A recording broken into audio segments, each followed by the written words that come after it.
Kia ora everyone, welcome back. Today the sun is shining and it doesn't feel quite so apocalyptic. And tonight for dinner I'm going to be cooking baked salmon and a potato bake with healthy greens. My normal rule of thumb is that I try not to spend more than or less than $10 a meal on meat. But every now and again you have to splurge. So we have salmon about once a month. Our normal routine is a monthly grocery shop, so in that I normally try and get some salmon, and so therefore we have it about once a month. My daughter absolutely loves it, it's her favourite meal. So I've gone over the $10 mark today for salmon, but it's normally I spend about $12, $13, maybe $14 on a special treat of salmon once a month. So I'm going to bake that in the oven. I'm also going to bake do a potato bake in the oven as well. And that takes the longest, so I'm starting with that. So I have this fancy mandolin here. It's not an instrument of music, it's an instrument of, well, death if you want to put your fingers through that. That's ridiculously sharp. I can set it at the biggest setting and I'm going to slice my potatoes through there. And I'll show you doing that, and then I'll layer them in a dish, and then I'll show you what to do next. Okay, so I've just scrubbed my spuds and just taken any blemishes or whatever off so that they're ready to go, and then I'll show you how this thing works. I could put it straight in there, but I'm going to be a little bit more orderly, and I'm going to put it in lines. So I'm just going to do these here. When it gets down too far. These kind of little fancy gadgets are not overly necessary. You could just do it with a knife, but it does get you nice even looking cuts. And I didn't pay for this, I just saved up on, was it ear points or flybys or something, and then these sorts of things, that's what I spend those things on, because I don't know, I can't really justify buying gadgets for the sake of it. Don't have many gadgets, but maybe I do. So I'm going to do all of these. I'm going to get my butter, and I'm going to give this a little light grease in the bottom just so that it doesn't stick to the bottom, and then I'm going to layer them in there in a nice orderly fashion. Okay, so I've just finished off cutting up all the potatoes, and I'm just going to cut some onion, and I'm actually going to make a white sauce. There's a couple of different ways you can do this. You can do it by just mixing up your cream and milk and stuff and popping it in there with some seasonings or some thickening. Another way I've often done it too is just by putting like butter in here, and it just kind of more crackly. It's not so much of a potato bake with sauce, it's more of a crackly kind of dish, which is also quite nice. But today I'm going to do it this way, so I'm just chopping my onions like this, and then I'm going to put some butter into my saucepan and let it melt. I never measure how much, I'm sorry. I just put some in. I'll chuck the onions in and I'll let them mix up in the butter, and then I'll put some flour in, and then I will put some milk and seasoning in and make a white sauce. So I'll come back halfway through that and show you what I'm up to. Okay, so terrible measurements, but it's about butter, it's normally about that much. I don't know how much that is, but you know, a slab of some description. Chuck that in there, let it melt, and then go to the onions. Okay, so there's the onions and the butter cooking. It smells delicious. And then again, I don't know the measurements. I've made a gazillion white sauces in my time and I never measure it. So if you need to look up the exact proportions to do it online, I'm sorry. So I just put in a couple of spoons of flour until it looks right. I don't know what right looks like. Don't really think you can mess up a white sauce too much.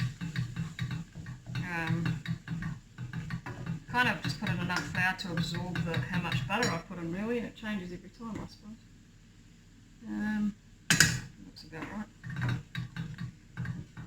And then, it looks quite disgusting right now, but it's alright. Obviously the more, I should stop. Okay, The other thing I put in for this particular white sauce, since I'm making a potato bake, is garlic and herb salt. I'll put in some of that. Then I'll just put in some milk, and I'll just keep going until I've got it the right thickness that I want. You want it kind of quite runny for a potato bake. So I'll do that, get it boiling, then I'll tip that over top of my spuds. Okay, so here is my white sauce. As you can see, it's quite thin. I don't want it too thick, otherwise it'll thicken up too much in here. I'm just going to pour that over the top.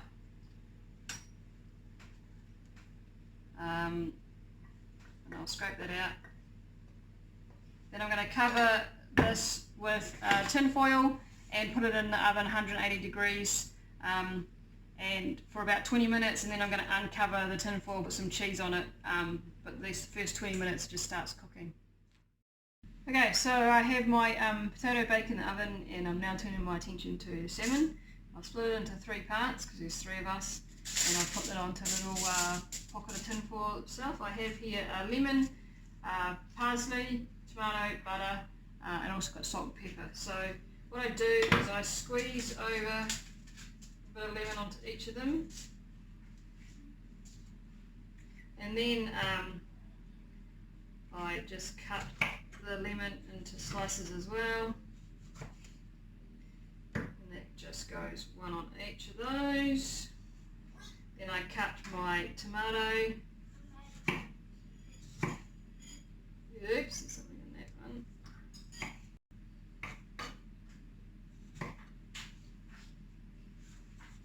And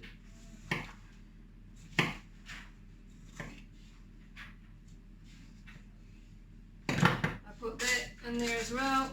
You can probably tell by now I'm a bit of a rustic cook. Doesn't really matter what it looks like anyways. Go there.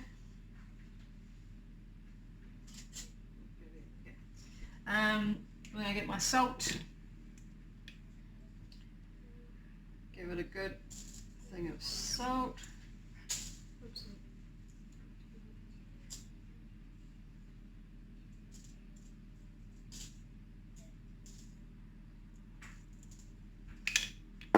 And pepper.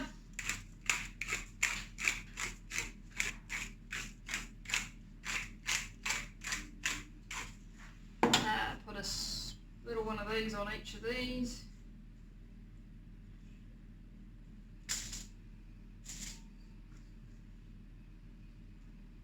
And then I get a nice dollop of butter that goes on the top.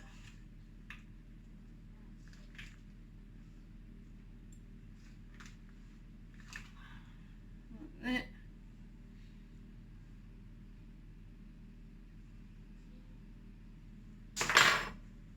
And then I just wrap these guys up.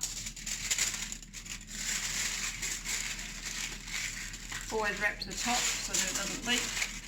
And then I'm going to put these into the oven. I'll put them in a dish, put them into the oven, and when I put them in, I'll take the wrapping off the top of the potato bake as well, so that it'll start to brown up. Okay, so while everything's cooking in the oven, I'm going to get my greens ready. I have some silverbeet here that I had from my veggie hub the other day, and I just chop out the white, just on an angle like that out of it. I don't really like that so much. And not everybody loves silverbeet straight up. It's really, really good for you, but I have to, you have to do a little bit of work to make it yum. So I've just put it in a big pile here, and I'm just going to slice it up. I'm going to cut some garlic, and then I'm going to saute the garlic in a frying pan, and I'm going to add this, and I'll show you how that turns it into something really delicious.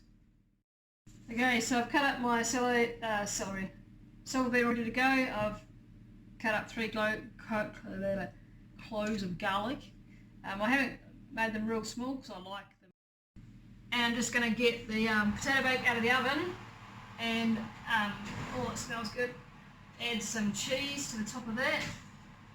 So that's what it looks like. Just add some cheese. The good thing about having like nice cheesy white sauce dish with greens is that you could have broccoli or cauliflower or the silverbeet or whatever, and if kids don't like it so much, then they can use this yummy cheese sauce to help it go down. So that's always a bonus, to try and pair those two things up when you're doing a meal. The other thing too is I could have sliced carrots and put them in here, or zucchini, or those are two I've done before. It's another way of getting the veggies in as well. So this will go back in the oven. We've got another 10 minutes on the salmon and another 10 minutes on this, and it'll be ready to go.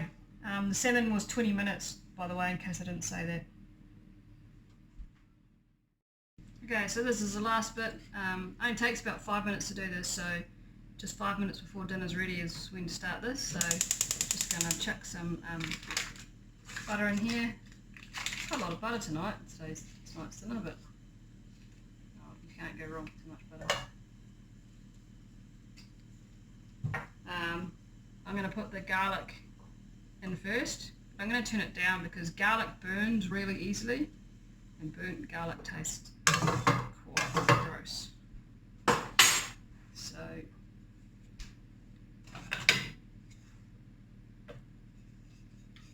put the garlic in first, and then I'll let it just go a little bit,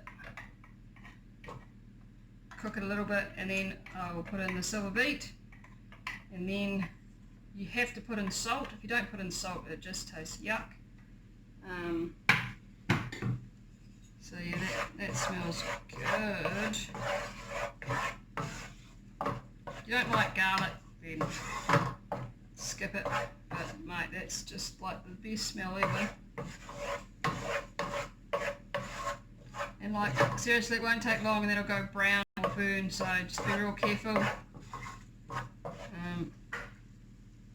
Just a few minutes really, just to get that smell toasty, roasty, toasty. And then yeah, just watch that, that'll catch if you don't watch it.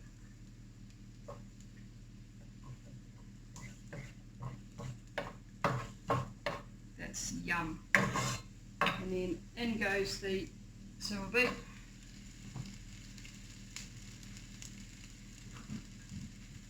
Give that a stir around, and then make sure that garlic underneath doesn't catch still. And then salt. Not too much, but definitely enough to just make it taste nice. And then what I might do later in a few minutes is, if it looks like it's getting a bit dry, I would add a couple of tablespoons of water, hardly any. That just gives it an opportunity to soak down. But I'll let that go. I might turn it up a little bit, and I'll show you the end product. Okay, so I've just pulled the salmon out of the oven. It actually took a little bit longer than 20 minutes, but you definitely don't want to overcook it. And I just poke, you want it to be flaky, and obviously the juice running clear, not jelly-like. That's the biggest one that's done. So I'll leave that just to sit for a few minutes while I finish off my silverbeet, and I'm just grilling the top of my potato bake in the oven. Then I'll serve it up, and we're good to go.